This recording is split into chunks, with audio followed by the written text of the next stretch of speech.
dàng như ngừng trong cây gió. Cây chút lá cuống theo chiều mới,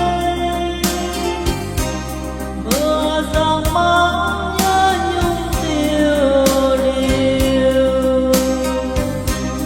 Sương nước ta bay hồi điều hiu,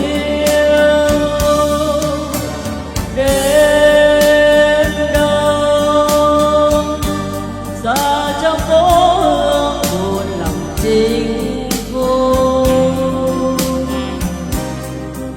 Đến đâu bên sông ấm ướt dài mong chờ.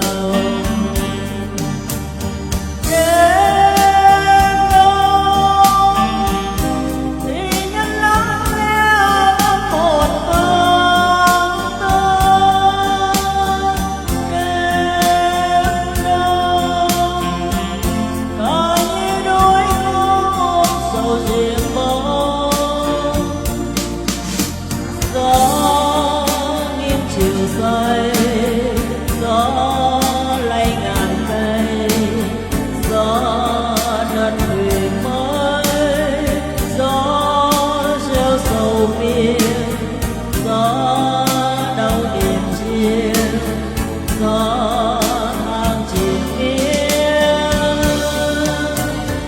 Đến đâu ôi ta nhớ nhung dù mình xa.